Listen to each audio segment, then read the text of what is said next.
Last time on Verlisify's Palworld Guides, we made an Anubis factory. The plan was to get some amazing passives on Anubis, that way we can build the ultimate mining base, but I also want to spin it into just the ultimate Palworld resource base.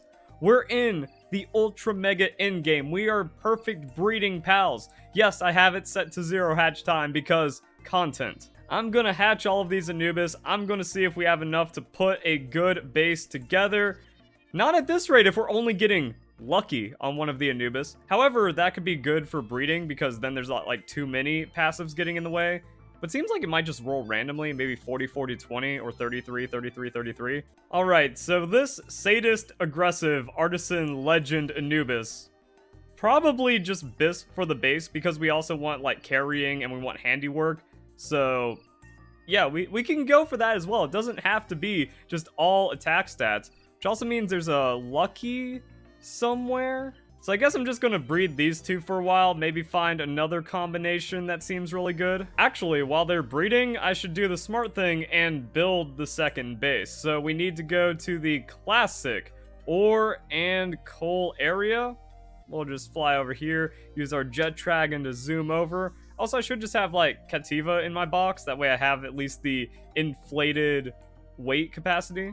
Man, this is an ugly spot, and I am worried about pathing and AI issues, but let's see how this goes. Also, steep cliffs. Not fun for pals, but I guess it could just be the best. So yeah, with Jormuntide Lylene, you pretty much have all of the planting and harvesting taken care of, but I think the Verdash just adds a little bit of that extra oomph, because the faster you plant, the more you're going to be able to harvest. Same thing for the gathering. So that just speeds up by maybe a couple percent, and then we're just getting more wheat and berries, which we need. Okay, so I think if we can put the ranch and the plantations over here, we should be able to minimize some problems. Alright, jank wheat plantation, jank berry plantation, which means all that's left is a jank ranch. Oh, that's it. Like, if it squeezes in between those. I can't believe that worked. Alright, we take it. Alright, and in that time, we have gotten a significant amount of Anubis eggs, so let's see what we get. Legend Lucky Runner. We might have to take that. So I took some of the good enough Anubis and put them to work, so yeah. Also, that stone production, pretty crazy. Breaking down the coal, really nice. Some other ones are off running around doing other things. So we do need more transport pals with how much output this base is putting. But also when you look at it, you know, the core is only going to be 6 pals. The B-guard is just there for the extra. Kind of don't even need it. Honestly, the rest of this could just be Anubis. And with how many reject Anubis we have that are just decent, like, yo, Lucky Runner, not the Masochist, but something that has like stats on it. Artisan Sadist Aggressive, that's actually a pretty good attack buff. And then Lucky Aggressive. So I mean, we have these guys running around, then we just upgrade them as we go. And the crazy thing is, we still have 14 of 15, depending on if you extend it to 20 or not for your server or playthrough. We just need to make the crusher right next to this thing because it's going to fill really quick. And I don't know how busy the pals are going to be to actually move this much rock on the transport.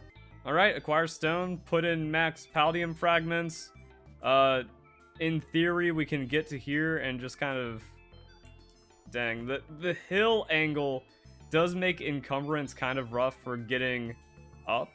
Okay, so the stone pit needs to be perfectly right next to the crusher. That way, we can just kind of chain all this stuff up instead of having to grapple uphill, which doesn't really work. So yeah, we can acquire and select recipe, and then boom, just kind of walk it up into the base. Very nice. That's weird. They aren't picking up the coal, and they're only picking up rocks one at a time. That AI path needs a little work. Alright, I think there's one optimization we can go for, because I've mostly been relying on baked berries since you're going to get an insane amount of berries, and then they cook instantly with a Jormuntide Ignis, but maybe for this base to be completely self-sustainable, even though if they just kind of like run in and eat the berries, that's probably not a problem. So I put up a second berry patch. Let's try to breed like an artisan lucky woolly pop. We get that if they can breed from the Anubis, and we're just like big set. So let's pull out our handy dandy breeding guide, scroll to the bottom, find ourselves woolly pop. Oh no, Anubis is not a first parent on woolly pop, which means like the lucky breeding chain gets a little ugly. Does breed from Fanglope though, so we can do our lucky Fanglope and then something. Nah, cotton candy sucks. It's a waste of time. Your pals are going to be spending the entire time eating because it's only 5 satiety. Nah. Alright, posture check. Sitting up in my gaming chair. Let's get this done. And there's no way that this actually, like, doesn't break, but let's see how that goes. The biggest issue is that they only grab 1 ore at a time, and then they immediately run back. So hopefully that's AI and pathing getting patched at some point, making it a little better. The stone is going crazy, so we can actually get that going, but we actually have to drop it in the correct spot. Everyone else is hard at work. We did bring a Jormuntide over because we got to get the ingot production somehow, so refined ingots, 88. I believe that's a work slave, Jormuntide. So we're going to see how broken his pathing is. Okay, I guess they function well enough. We'll take it. And when all is said and done, that is it on the base space. All right, it's working. Again, the only issue is kind of the transport being silly. They're running around, they're zooming. Most of them are legendary, so they got that extra speed.